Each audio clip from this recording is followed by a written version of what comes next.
उरण शहरात दत्त जयंती निमित्त भाविकांनी दर्शनासाठी गर्दी केली होती। पहाटेपासून भाविकांनी दर्शनाला रांगा लावल्या होत्या, तर यावेळी भाविकांना दर्शनात अडचण येऊ नये यासाठी स्वयंसेवक मेहनत घेताना दिसत होते। या दिवशी शहरामध्ये जत्रा भरविण्यात येते। सौंदर्य प्रसाधने, खेळणी, कपडे, मिठाई यासोबत शोभेच्या वस्तू, आकाश आळणे, विविध करमणुकीचे खेळ या जत्रेतून नागरिकांना अनुभवायला मिळतात। यामुळेच या जत्रेला उरण तालुक्याप्रमाणेच तालुक्याबाहेरील नागरिकही हजेरी लावतात। यामुळे या जत्रेला दिवसागणिक मोठे स्वरूप येत असून सध्या ही जत्रा 2 दिवस भरविण्यात येऊ लागली आहे।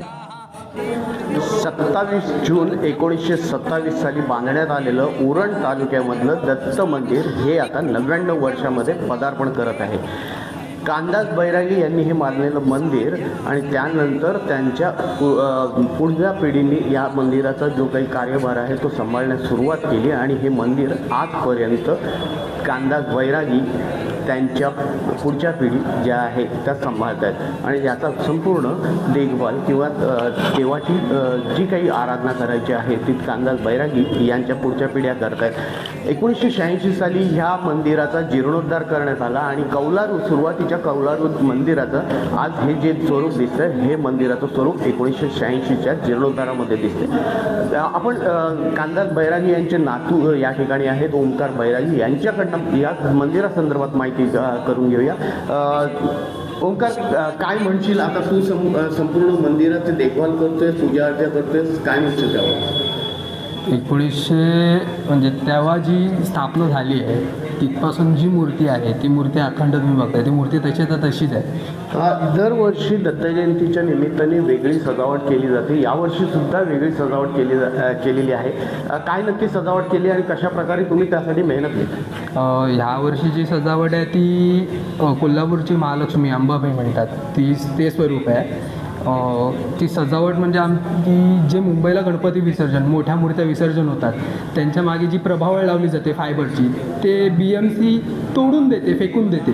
तर आम्ही तिथली काही मंडळ आहेत त्यांना रिक्वेस्ट करतो की तुम्ही जर रियूज करणार नसाल तर आम्हाला द्याल का, तर ते एकही रुपया घेत नाहीत। ते आम्हाला मदत म्हणून ती देतात, ती आम्ही आणतो इथे, तिला पूर्ण पॉलिश करून व्यवस्थित ती रिन्यू करतो, तिला पेंट डागडुजी सगळी करून मग ते आपण इथे हे करतो, स्थापित करतो। दत्त जयंती निमित्त 2 दिवसाची यात्रा भरते, पूर्वी 1 दिवसाची भरत होती, आता 2 दिवसाची भरते आणि या यात्रेनिमित्त मोठा भाविक संख्या येतो। किती संख्या येतो आणि यात्रा साधारण कशा स्वरूपाची असते? साधारण यात्रेचं स्वरूप असं आहे, पहाटे 3 वाजता पूजा केली जाते, अभिषेक केला जातो, पंचामृताचं स्नान असतं, विविध फळांच्या रसाचं स्नान असतं, त्याच्यानंतर आरती होते, दर्शनासाठी मंदिर खुलं केलं जातं। साधारण दुपारी 12च्या दरम्यान नैवेद्य असतो, नैवेद्य झाल्यानंतर आरती होते, तेव्हा फुलांची वाडी घातली जाते मूर्तीला, नवीन वस्त्र घातली जातात। परत संध्याकाळी 7 वाजता आरती असते, तेव्हा परत वस्त्र बदलली जातात, तेव्हा हार वगैरे बदलले जातात, परत तेव्हा एक वाडी असते आणि रात्री साधारण 9, 9:30, 10च्या दरम्यान पालखी सोहळा असतो। देवळात पालखी आली जाते, सजवली जाते, मूर्तीची स्थापना होते पालखीमध्ये, धन्य धन्य ही प्रदक्षिणा म्हणून मंदिरामध्ये प्रदक्षिणा घातली जाते आणि नंतर मग पालखी प्रस्थान होते।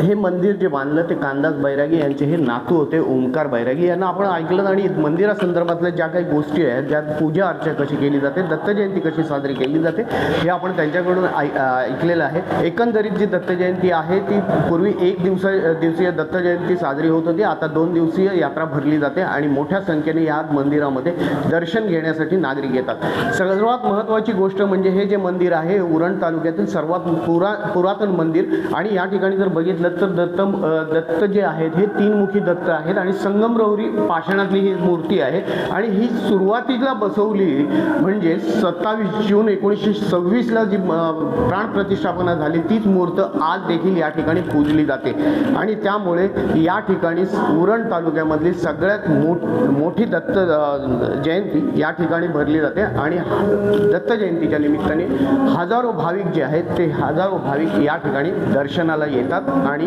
दत्त आशीर्वाद घेतात।